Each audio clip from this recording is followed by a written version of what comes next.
नमस्कार. मी भाऊ तोरसेकर. तुम्ही बघत आहात प्रतिपक्ष. मित्रांनो, फुगा किती किती फुगवायचा याच्या मर्यादा असतात आणि जरुरीपेक्षा जास्त फुगा फुगवला की तो फुटतो आणि फुगवणाऱ्याच्या तोंडावरच फुटतो, हे पण विसरता कामा नये. आत्ता आत्ता तुम्हाला आठवत असेल, 15-20 दिवस झालेत, मला वाटते. हा, 3 आठवडे होत आले. 14 तारीख पासून आज मी बोलतोय तोपर्यंत साधारण 3 आठवडे होऊन गेले. बिहार विधानसभेच्या निवडणुकीचे निकाल 14 नोव्हेंबरला लागले. त्याला आता 3 आठवडे होऊन गेलेत आणि त्या निवडणुकीत कोण जिंकला, कोणाला प्रचंड बहुमत मिळालं, राक्षसी बहुमत मिळालं, वगैरे वगैरे गोष्टी बाजूला ठेवा. या निवडणुकीमध्ये एक व्यक्ती ही गेले वर्ष 2 वर्ष अखंड गाजत होती आणि त्या व्यक्तीला बिहारच्या मतदाराने संपूर्णपणे नाकारलेलं आहे. त्या व्यक्तीचं नाव देशामध्ये गेली 10-12 वर्ष गाजतंय आणि ते नाव आहे प्रशांत किशोर. 2014 मध्ये जेव्हा नरेंद्र मोदी यांना गुजरातचे मुख्यमंत्री असताना भारताच्या लोकसभा निवडणुकीत भारतीय जनता पक्षाने आपला पंतप्रधान पदाचा उमेदवार किंवा पक्षाचा प्रमुख नेता म्हणून पुढे केलं आणि निवडणुकीसाठी जी रणधुमाळी नरेंद्र मोदींनी सुरू केली, त्या रणधुमाळी मधला एक महत्वाचा सेनानी प्रशांत किशोर होता. अर्थात निवडणुकीचे निकाल येईपर्यंत प्रशांत किशोर हा माणूस भारतीय माध्यमांना किंवा राजकारणातल्या विश्लेषकांना फारसा माहीत नव्हता. पडद्या आड राहून निवडणुकीच्या रिंगणात उतरलेल्या कुठल्याही पक्षाला रणनीती आखायला, प्रचाराचं धोरण आखायला, प्रचाराचे मुद्दे काढायला मदत करणारा असा एक रणनीतिकार ही आज प्रशांत किशोरची ओळख आहे. पण 2014 मध्ये जो चमत्कार घडला आणि नरेंद्र मोदी यांनी एक हाती एक पक्षाला लोकसभेत बहुमत मिळवून दिलं, त्याचा शिल्पकार म्हणून प्रशांत किशोर याचं नाव हळूहळू पुढे आलं. त्याची जी काय कंपनी होती त्या कंपनीची मदत त्यापूर्वी गुजरातच्या निवडणुकीत नरेंद्र मोदींनी घेतलेली होती आणि लोकसभेमध्ये त्याचा व्यापकपणे वापर करण्यात आला. पण 2014 नंतर जेव्हा प्रशांत किशोर याची राजकीय लालसा आणि महत्वाकांक्षा जागी झाली, त्याप्रमाणे नरेंद्र मोदी किंवा भारतीय जनता पक्ष त्याला प्रतिसाद देईनासा झाला. तेव्हा एक प्रकारे प्रशांत किशोर हा सूड बुद्धीने प्रेरित झाल्यासारखा कामाला लागला होता. आणि मग त्याचा सगळ्यात पहिला प्रयोग जो कुठला असेल तर तो प्रयोग त्याने दिल्लीत केला होता. दिल्लीमध्ये अरविंद केजरीवाल हे लोकसभेमध्ये सपाटून मार खाल्ल्यानंतर परत एकदा फक्त दिल्लीचा मुख्यमंत्री होण्यासाठी कामाला लागले होते आणि प्रशांत किशोरने भाजपला दिल्लीत पराभूत करण्यासाठी आणि धडा शिकवण्यासाठी केजरीवालला मदत केली होती आणि त्यांनी 70 पैकी 67 जागा केजरीवाल जिंकतील इतका चमत्कार घडवून दाखवला होता. पण मोदी आणि पाठोपाठ केजरीवाल असे दोन दैदिप्यमान विजय आपल्या खात्यात जमा केल्यानंतर हळूहळू करत देशाच्या कानाकोपऱ्यात आणि राजकीय क्षेत्रामध्ये प्रशांत किशोर हे नाव गाजायला लागलं. पुढे त्यांनी 2015च्याच बिहार विधानसभा निवडणुकीमध्ये नितीश कुमार यांना मदत करायचं ठरवलं, कारण प्रशांत किशोर हा स्वतः बिहारी आहे, त्याचं गाव बिहारमध्ये आहे, तो बिहारमध्ये जन्मलेला आहे आणि त्यामुळे त्यांनी प्रशांत किशोरला आपला नितीश कुमारना मदत करायची ठरवली. याचं कारण नितीश कुमार यांना सुद्धा लोकसभेपूर्वी मोदींशी पंगा घेतला होता, तर मोदींना बिहारमध्ये पराभूत करून दाखवायचं होतं. तर नितीश आणि प्रशांत किशोर एकत्र आले आणि मग प्रशांत किशोरच्या इच्छेनुसार आणि आदेशानुसार नितीश कुमारनी लालू समोर लोटांगण घातलं. ज्या लालू विरोधात राजकारण करताना नितीश कुमार हे भाजपच्या जवळ आले होते, ते मोदींना हरवण्यासाठी चक्क लालू प्रसादला शरण गेले, त्या मागची सगळी रणनीती ठरवणारा माणूस प्रशांत किशोर होता. मग हळूहळू करत त्याने अनेकांना मदत केली. तो विषय सगळा जगजाहीर आहे, तो इथे सांगायची गरज नाही. पण एक गोष्ट होती, नितीश कुमारला मदत केल्यानंतर आपली जी राजकीय लालसा किंवा महत्वाकांक्षा होती ती प्रशांत किशोरने पोतडीतून बाहेर काढली. आणि प्रशांत किशोरने आपल्याला एवढं मोठं यश मिळवून दिलं, आपलं मुख्यमंत्री पद टिकवलं. तिसऱ्या टर्मसाठी आपण परत मुख्यमंत्री झालो. म्हणून खुश झालेले नितीश कुमार यांनी प्रशांत किशोरच्या खतपाणी महत्वाकांक्षेला खतपाणी घातलं. आपल्या जनता दल युनायटेड या पक्षामध्ये उपाध्यक्ष पद निर्माण केलं आणि तिथे प्रशांत किशोरची नेमणूक केली. पण हळूहळू करत प्रशांत किशोर हा निवडणुकीच्या पलीकडे जाऊन दैनंदिन स्वरूपामध्ये पक्ष कसा चालवावा हे शहाणपण तुमच्या नितीश कुमारला शिकवायला लागला. तेव्हा मात्र मुरब्बी नितीश कुमारच्या लक्षात आलं की नाकापेक्षा मोती जड होतोय, म्हणून एक एक क्षणी नितीश कुमारनी प्रशांत किशोरला खड्यासारखा बाजूला केला.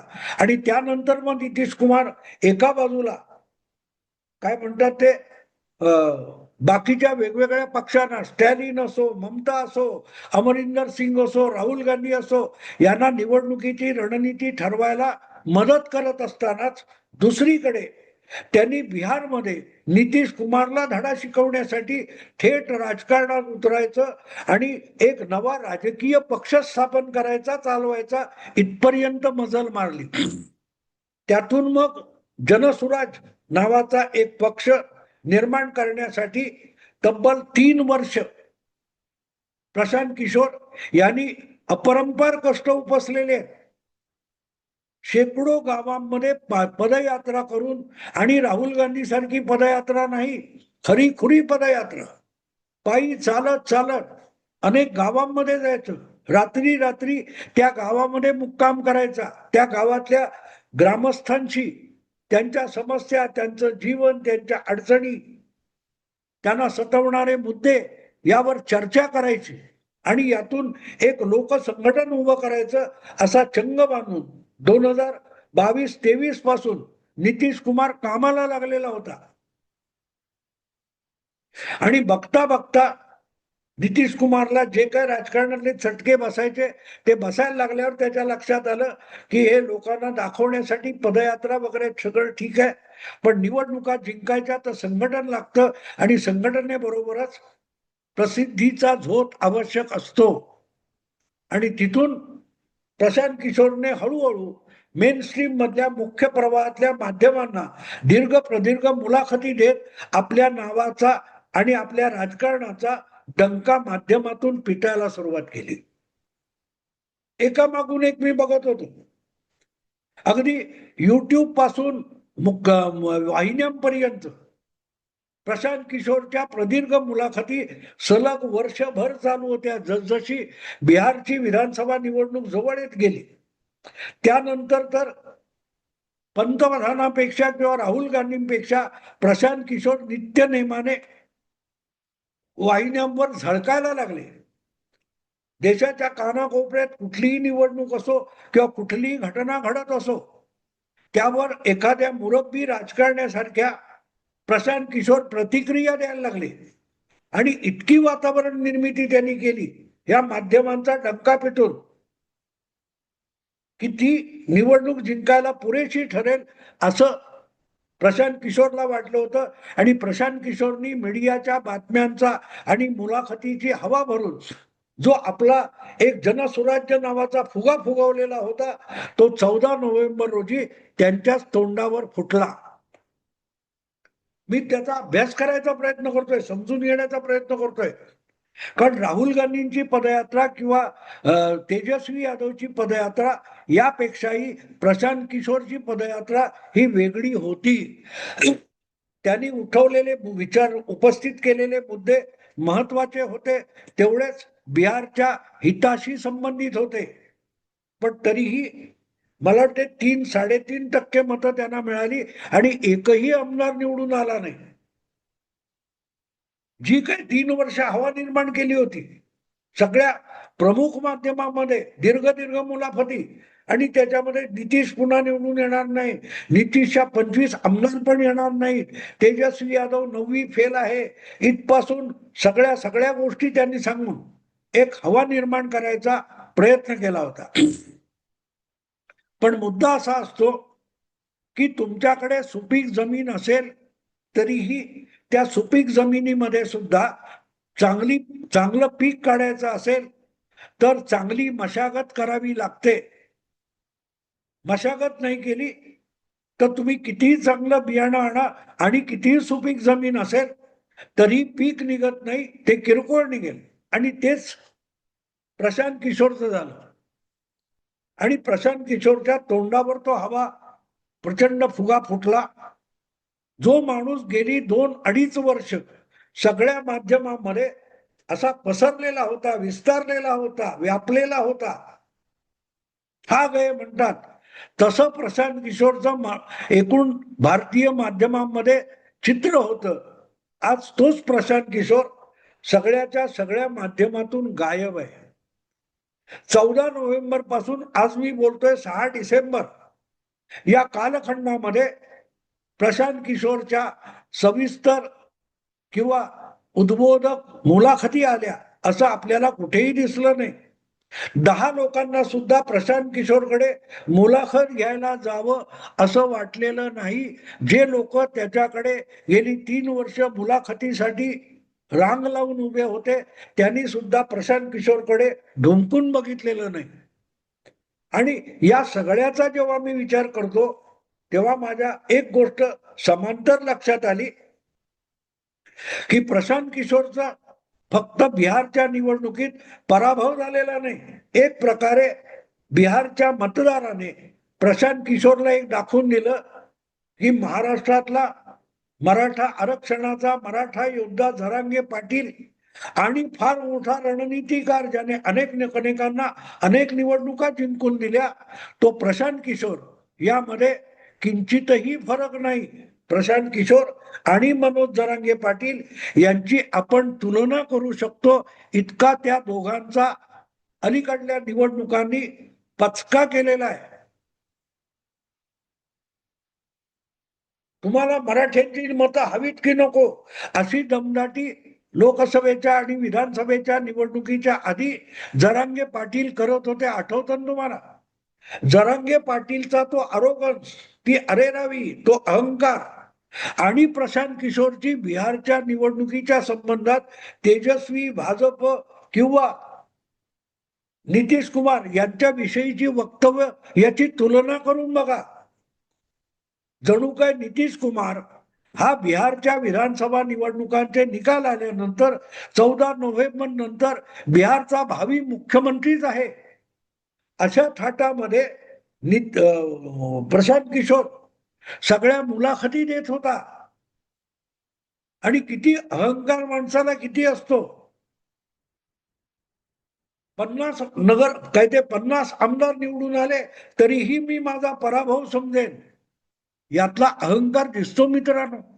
तुम्ही पहिल्यांदा पक्ष बनवलाय, केजरीवालने पण पहिल्यांदा पक्ष बनवल्यानंतर 28 आमदार निवडून आणले होते. पण केजरीवाल हा दिल्ली या एका मोठ्या शहरापुरता मर्यादित होता. त्याचा पक्ष फक्त दिल्लीपुरती निवडणूक लढवत होता. मुंबई महापालिका आणि दिल्ली महानगर राज्य यांच्यात संख्यात्मक आणि भूप्रदेशाच्या बाबतीत साम्य आहे.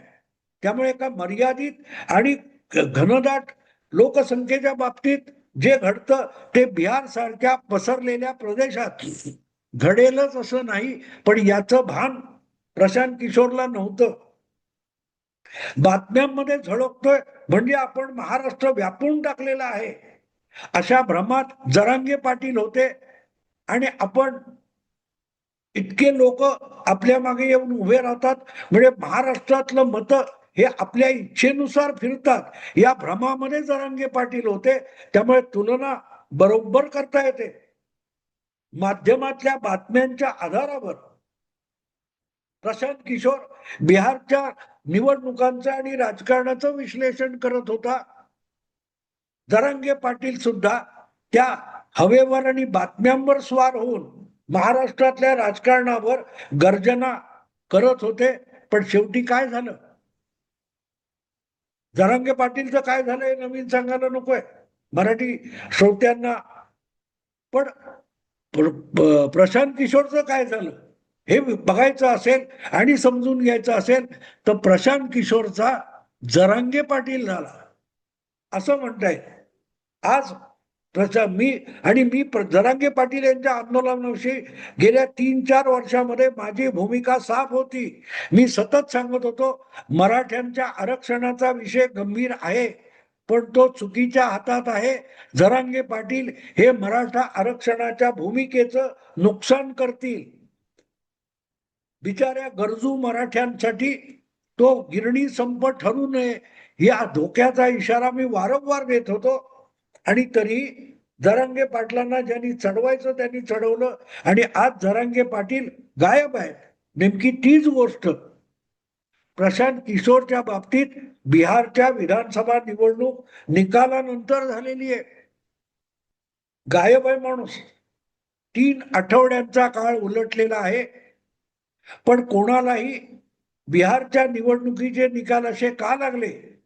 प्रशांत किशोर नितीश कुमारचे 25 सुद्धा आमदार येणार नव्हते तर ते एकदम 80-84 पर्यंत का गेले?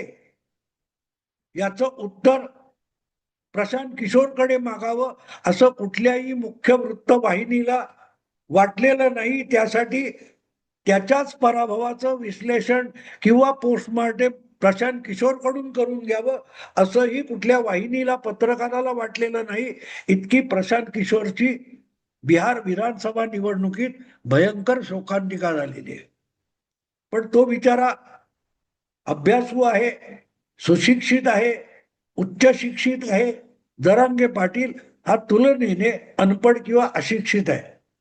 म्हणजे एक प्रकारे महाराष्ट्राच्या तेजस्वी यादवची तुलना ही बिहारच्या उच्च शिक्षिताबरोबर करावी अशी ही तुलना आहे. असं मित्रांनो, आवडलं लाईक करा, शेअर करा आणि प्रतिपक्षाला सबस्क्राईब करा.